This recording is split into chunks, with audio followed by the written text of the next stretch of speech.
Prynhawn pawb, good afternoon all. Croeso and welcome to our psychology webinars. Thank you for joining us. Today, Ms. Bellis will be examining the controversy of ethics in psychological research. If you have any questions, there's a Q&A function on the side, and we'll try and get through some of your questions towards the end. We'll now pass over to Ms. Bellis. Thank you. Thank you very much. Hi everyone, welcome to today's psychology catch-up session. My name is Miss Bellis and I'm going to talk you through the ethics controversy today. Okay, just a little overview then of what to expect in these sessions over the next 4 weeks. Session 1 with me, you are going to be exploring the ethical costs of conducting research in psychology, and I'm going to give you some help on formulating a debate. Next week, we're going to look at cultural bias in psychology. Then we are going to move on to explore the scientific status of psychology. And lastly, we're going to look at sexism in psychology also. So that is what to expect over these next 4 weeks. Okay, so this whole idea of a controversy then comes from Unit 3 within your psychology A level. So the unit is called Implications in the Real World. You should have all already done or just be finishing maybe section A, where you study 3 different behaviours.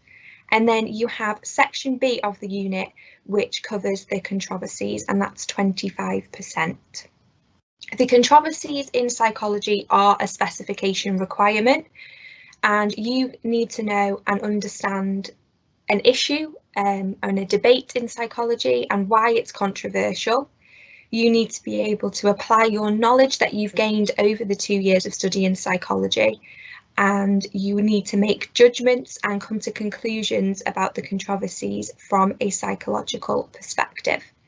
Now, the area we're going to focus on today is exploring the ethical costs of conducting research in psychology. And the little bit you can see at the bottom of your screen today is just some pointers that I've taken from the specification of areas that you can discuss in this controversy. So benefits to society, individual participants, potentially negative consequences for society, and the use of ethical guidelines. Okay, so starting off then with what is a controversy. The Oxford Dictionary says that it is a disagreement on a matter of opinion. It's a debate, an academic debate that involves lots of discussion. It's really important to understand that there's no clear answer to a controversy. It's the ability to look at both sides of the argument and pull out information so you can really discuss and come to a conclusion about something, but there doesn't need to be a final resolution of the theory, of the debate. So this section of your specification allows you to consider some of the disputed topics in psychology, things that are controversial. The topics have been specifically chosen to provide an opportunity for synopsis, which means that you're able to draw upon your knowledge that you've gained throughout the psychology course. It's kind of where you can show off your knowledge and what you know about psychology. They also allow you to show your knowledge of psychology, but also how it links with the relationships within the real world. Okay, so that is what a controversy is. Now, what could you be asked? There's a number of questions that you can be asked about the controversies. Today, I'm going to look mainly at the question that you can see on screen. So, are unethical studies in psychology acceptable if you consider their greater good to society? Using your knowledge of psychology, justify your answer. So that's the question that I'm going to keep referring to throughout this session. So for the evaluation of this, you need to use research evidence, and I've put the research evidence in red here because it's really important that you've chosen research evidence that clearly backs up your question. So you need to be able to consider implications and applications and explain the research and make comparisons between them. You need to be able to create a conclusion And at the very end of this session, I'm going to go through a possible essay plan where your conclusions can be embedded within your answer. And something else that's really important is having well chosen evidence that clearly links to the question. You should also include depth and range in your answer, which I will go through, and you'd have about 35 minutes to mark this in an exam condition. Okay, so looking at ethical issues then, you have probably spoken a lot about ethical issues with every part of psychology that you've studied. Obviously, you mainly look at it within research methods, but it is brought into all of the different studies within AS and your A2 units. So you should all be very familiar with the terms on this slide. So you've got valid consent, the right to withdraw, deception, confidentiality, physical and psychological harm, protection of vulnerable individuals, and debriefing. And these are all things that psychologists should stick to and should try and follow when they are conducting psychological research. Okay, so the benefits of having these ethical guidelines, why do we have them? Why are they so important? And it's just so that psychologists can conduct their research in a safe and professional way so that nobody is harmed in the experiment or the study. In Britain, psychologists are bound to the guidelines of the British Psychological Society, and there's 4 core principles: respect, competence, responsibility, and integrity. And they give specific guidance and instructions on what is appropriate to do in an experiment. However, one of the criticisms made of these ethical guidelines is that they close off discussion and they discourage the individuals from taking personal responsibility for their behaviour. And that is something that we'll also discuss later on in this session. Okay, so back to our question then. Are unethical studies in psychology acceptable if you consider their greater good to society? So we're going to have a look now at some unethical studies that you should be familiar with. The first one I want to look at is Balbi's Maternal Deprivation study, also the 44 Juvenile Thieves study. So what Balbi wanted to do was to investigate these long-term effects of maternal deprivation on people, on young people, in order to see whether delinquents had suffered deprivation. According to Balbi's hypothesis, breaking the maternal bond with a child during these early stages is going to have a very serious effect on their development. So in order to look at that, Balbi took 44 thieves and compared them with a control group of 44 non-thieves from a delinquency centre in London. Balbi collected the data via interviews and questionnaires and found that 17 out of 44 thieves had experienced early prolonged separation from their mothers before 5 years. So that's the research, okay? And for every piece of research we're going to look at today, we are going to weigh up the cost and the benefit of that research. What's good about it, what's not so good about it. Okay, so what's the cost then of Balbi's study? Why is Balbi's study unethical? Now, what you can see on the screen is probably things that you discussed last year during your AS studies. There are issues surrounding consent in this study. Did the children fully understand the aim of the research? Were they able to give fully informed consent? The questions asked could have been distressing for children and for the mother. So they were interviewed and they completed questionnaires. It may be distressing. They may not want to talk about their upbringing. Balbi published lots of personal data about the participants and their names, and he broke that key ethical principle of confidentiality. Is his work classed as socially sensitive? Is it a difficult subject to look at? Do mothers want to own up about their children and how they were brought up? So those are some of the things to consider about why Balbi is unethical. However, they do have some benefits, some ideas why they have a greater good for society, which is obviously what your question is asking you. Balbi's study links very well to childcare. Balbi's research on separation and attachment opened the eyes of the world to the importance of emotional care. He told us that having a mother and having that maternal bond is very crucial for development when you're older. Before Balbi's research, people believed that physical care was the only thing that was necessary. But Balbi's study changed that. UNICEF indicates that continuing influence Balbi's research has on development policies in ensuring the healthy development of children to becoming productive members of society and thus improving world economy. So that's one of the main benefits of this research and something that you can absolutely bring into an exam question as a benefit. It's told us the importance of childcare and that maternal bond. Another piece of research that you can bring into this answer is the study of Watson and Rayner and their study on little Albert. Watson and Rayner decided to condition little Albert to fear a white rat. You should remember this study from the behaviourist approach within your AS studies.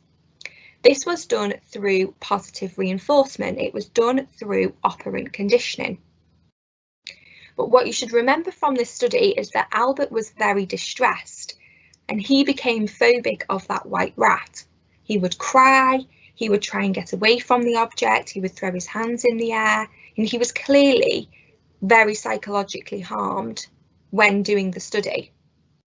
This phobia was later projected onto similar objects. So that's another study that you could bring into your answer here. Watson and Rayner's research added to our understanding of phobias and how they develop and how they can be treated. So this is a good thing about the study, it's a benefit. They managed to condition the emotional response of little Albert, and the demonstration was majorly significant. It showed major significance that emotions could be learnt. They told us that little Albert could learn a phobia. So it suggested to us that it was possible to shape the feelings of somebody through psychotherapy.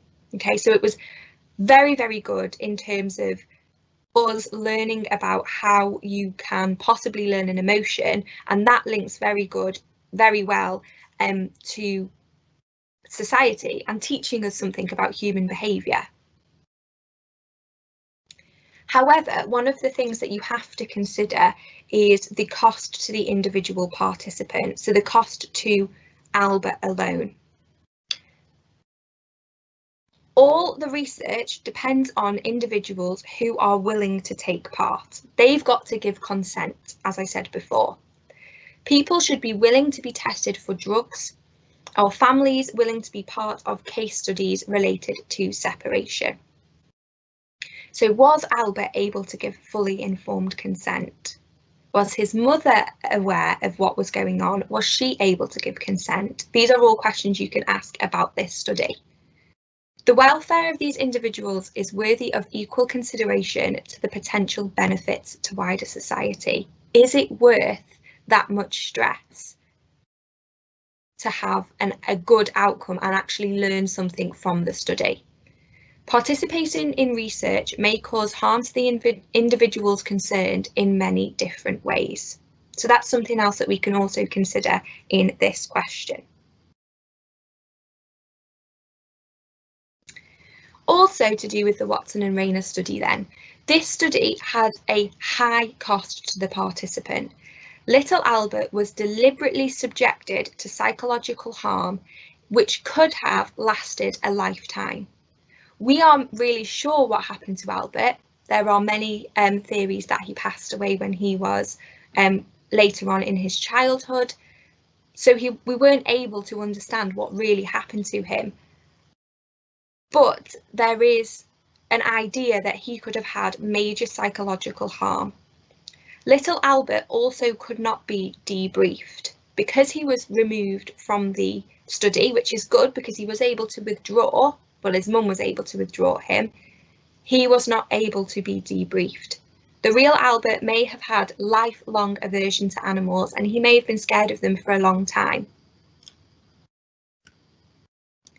Okay, moving on then to another study that you can use within this exam question. You have got Stanley Milgram's study on obedience, another very famous study in psychology that you should all be aware of with your AS studies. Now, this was very, very unethical. And again, the participants were extremely psychologically distressed after doing the study. Unethical research, such as the Milgram study, has led to the development of the ethical guidelines, which have significantly improved the treatment of participants in research. So those ethical guidelines that I spoke to you about at the start of this session were put in place because of studies like Milgram. Because they are so unethical, psychology thought, right, we have to have something in place to focus on the welfare of these participants. Other benefits come from the knowledge gained from the research. Milgram's research has increased our understanding of obedience and the factors that affect it. So two good things have come from Milgram's research. One, the implication of ethical guidelines, and the second is the understanding of obedience and how different factors affect how obedient a person is. But one thing that, again, we've got to do, and something that you will have to do when answering this question, is consider the cost to the participants. His findings have had an enormous impact on our views of obedience. People were shocked by the extent to which people are willing to harm others. 65% of Milgram's participants shocked somebody to the point where they would be very, very seriously harmed. And that shocked a lot of people. And I think anybody, if you were reading the study, you would never think that you would be that person. But it did happen, and people were influenced, people were obedient because of the effect of that authoritative figure and that person in a white jacket. Milgram's study was highly unethical and did cause extreme harm to the participants. They were seen to stutter, to sweat, to dig their fingernails into their flesh, and some even had seizures. So very, very distressing to the person, so much that they would have had a biological, physiological reaction to the study. So very, very unethical. One participant in particular, Jacob, when he was debriefed afterwards, there's a quote on the screen of what he said. He said, "When I was debriefed afterwards, I was really, really horrified. They kept saying, 'You didn't hurt anyone, don't worry, you didn't hurt anyone.' But it's too late for that. You can never really debrief a participant after an experiment like that. You've given shocks. You thought you were really giving shocks, and nothing can take away from you the knowledge of how you've acted." So he's very, very distressed after that study. However, there is a positive of that, along with the introduction of ethical guidelines and the knowledge of obedience. Jacob does go on to say that his participation in the study caused him to reevaluate his whole life, and he realised how vulnerable he had been to authority. This then later gave him the confidence to come out as homosexual, so something that will have impacted his whole life in a positive way. In the follow-up monitoring, 84% of the participants said they were glad that they'd participated in the study, saying that participation in the study taught them an important lesson in life. So if we go back to the question about cost and benefit, and is it good for society, does it benefit society? Well, you can answer that, yes, it can, because it has had a really big effect, a positive effect on lots of people's lives. However, we know that judging the costs and the benefits of something this extreme is a really complex issue. And like I said at the beginning of the session, with a controversy, you don't have to come to a clear answer. It's something that can be debated. Okay, psychological research, and obviously we're talking about the fact that it's very, very unethical, but it does have a very beneficial effect on the world, really. It's a very, very beneficial thing, psychological research, and it benefits society massively. And this is something that you can also bring into your essay. For example, the research on psychoactive drugs is very important in the treatment of mental health, including addiction and other behaviours. And then you've got a little bit of research here. The Milgram report in 2008 estimated the direct costs of mental health in England at around £22.5 billion a year. The report commented on the use of drugs versus psychotherapies, saying that the number of people receiving medication provides a much greater economic gain than psychological therapies, which may produce similar benefits compared to medication, but are far more expensive. Evidence-based research on effective drug therapies is important in reducing costs and helping people return to work. So it has a societal benefit, but also an economic benefit. The use of and the research onto the benefits and how psychoactive drugs work in comparison to therapies such as CBT, etc. So that's something else that you can bring into your answer here. The fact that psychological research is super benefit within that way. Okay, another thing that I want to explore here, that again you can bring into this answer, is the idea of socially sensitive research. There could be instances where carrying out research could result in a very negative outcome for society. And the research that you've got here is Jones, Sieber and Eve Stanley in 1988. And they say, simply by asking a research question, so are there racial differences in IQ, or is homosexuality due to nature or nurture, may be damaging to members of a particular racial group or sexual orientation, because it appears to add scientific credibility to prevailing justice just by asking a question. So something that psychologists may not think could be damaging to a group of people may very much upset them, and so will the results of the research if they are not published without any care or consideration to the feelings of that person.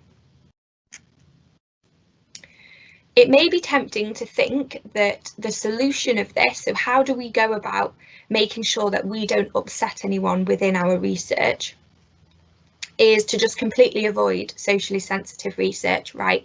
We're not going to study it anymore because we don't want to upset anybody, we don't want to offend anybody, and we don't want to harm them in any way.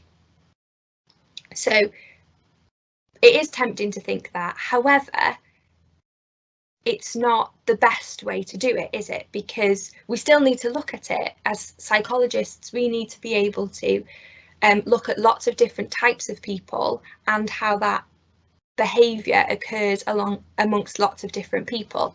So to completely avoid research on homosexuality, race, gender, addiction, etc., because the findings may have a negative consequence for the participants, or it may have a negative consequence on the society that they represent.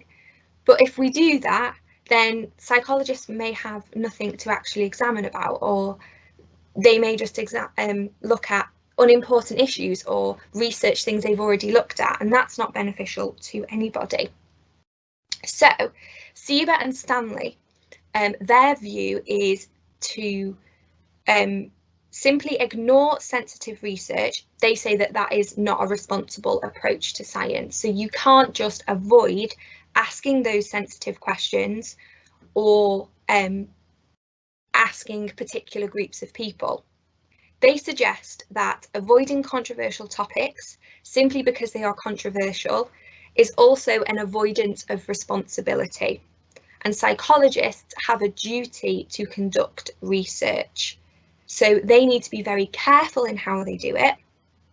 But if we just completely gloss over it and don't even look at it, then we are avoiding responsibility as scientists. So in order to ensure that socially sensitive research does not have a negative impact on any groups in society, psychologists must take responsibility for their research. It's down to them, it's got their name on it, and they need to make sure that the way they conduct the research, the way it's funded, and how it's then presented and used in the future is closely looked at, and they consider that what they are talking about may be difficult for some groups of people, but as long as they're sensitive about it, then it's okay. So in order to reduce the likelihood of misuse of data, psychologists should be energetic, so they should want to take responsibility for what happens to their findings. So that's something that we always have to think about when we are conducting research. Okay, I am just going to go over a little overview of what I have spoken about so far. So in your answer then of the question about ethics, you need to be able to discuss the costs and the benefits of different pieces of evidence. Now, I've spoken here about 3 different studies that you should know from your AS. However, these controversies that you will look at in year 13, you can bring in lots of different things. If you know of a study that's super unethical, bring it in, discuss it. It's like I said before, it's your way of showing off your knowledge. So we've looked at Balbi's maternal deprivation hypothesis, the idea that looking at maternal care and the importance of it has really helped us understand the development of children and childcare, but also the unethical ideas around that research, the fact that confidentiality was broken, the fact that it is possibly socially sensitive, asking mothers about how they've brought up their children when their children have later become thieves. So that's something to definitely discuss. We've then looked at Watson and Rayner's study on little Albert and the impact that psychological harm could have had on a very small child, but also the benefits of that in terms of us understanding how behaviour is learned and specifically how a phobia is learned. So that's also a really good study to bring into this essay. We've also looked at Milgram's study on obedience, the fact that, again, very, very distressing for the participants. However, it's told us a lot about obedience and the effect of obedience. And it's also said that 84% of the participants later on said that it had a positive impact on their life, and they actually were glad that they took part in it because it led to them making decisions and changes that really benefited them in the future. And then we've also looked at the impact of socially sensitive research, that yes, it's difficult and there are some subjects and some questions that could really lead to quite controversial research about a certain group of people. However, psychologists have that duty to look at different people and different behaviours and also be quite sensitive in the way that they are portrayed within the final research reports. One thing that I want you to also remember when writing an essay is you need to ensure that you have discussed the cost and the benefits of those research points, that you need to always link your points to the question. Make sure, keep reading that question and keep making sure that you've absolutely referred your point to the question. And also make sure that your evidence is appropriate. Is it unethical? Okay, does it link to the question? Okay, what I have here then is a potential essay plan. This essay plan, along with the PowerPoint that I'm using today, will be emailed out to you, so you will have access to this essay plan if you wish to have a go at answering the question. This presentation is also being recorded, so you can have a copy of it to refer back to. So this is the essay plan I've got for you all. The question again says, are unethical studies in psychology acceptable if you consider their greater good to society? Using your knowledge of psychology, justify your answer. And this is a 25-mark question and takes up quite a considerable amount of your Unit 3. So what I would start with then is a brief introduction to the controversy. Maybe even say what a controversy is, a debate about something controversial in psychology where you can bring in both sides of the argument. And then bring in about ethics. Why is it controversial? Is it because, yes, it's very harmful to people, but the outcome may be worth it? Okay, and it's making sure that you are always referring your points back to that quotation. That's why I've put them in red here. So you can then go on to talk about the benefits. So the idea of drug research, that we know about the effectiveness of drugs due to psychology and their research done on drugs. You can bring in Balbi, maternal deprivation hypothesis, and you could bring in about obedience, so Milgram study, Watson and Rayner with phobias and the different therapies, etc. So you could do a really nice paragraph explaining all of the benefits of the studies. Then what you would need to do is a conclusion. It's really nice if you embed conclusions within your answer.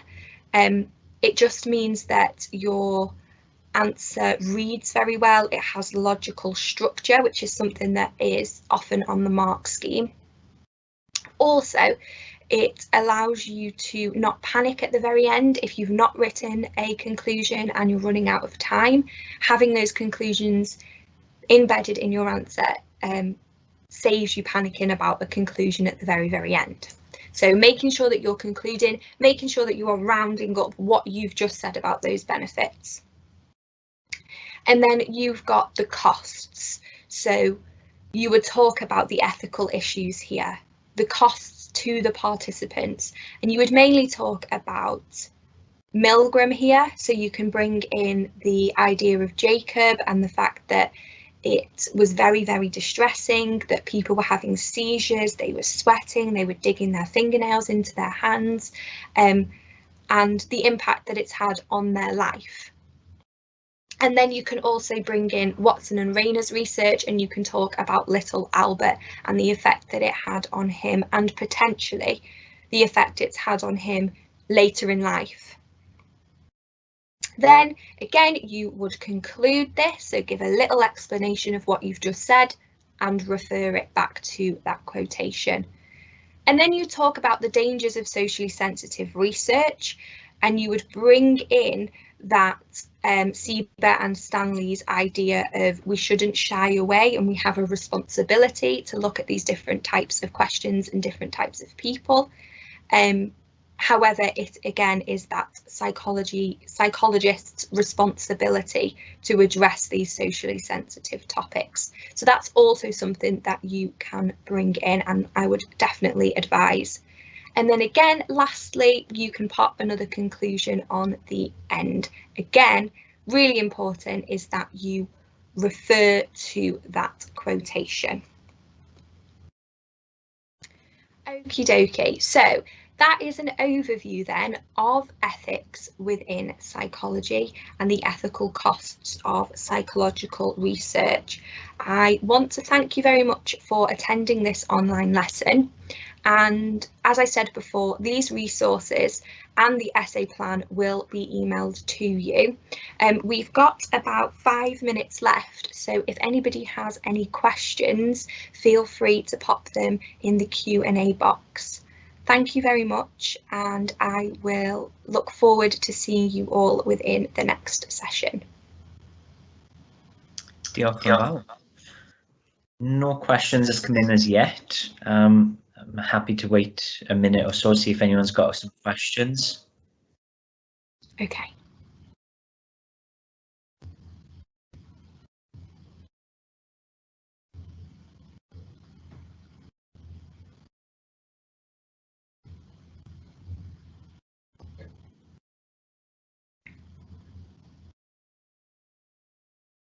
Okay, I'm not sure if any questions will come in, but as Miss said, these are recorded. They will be made available as well for you to watch later on. So diolch yn fawr and see you next week.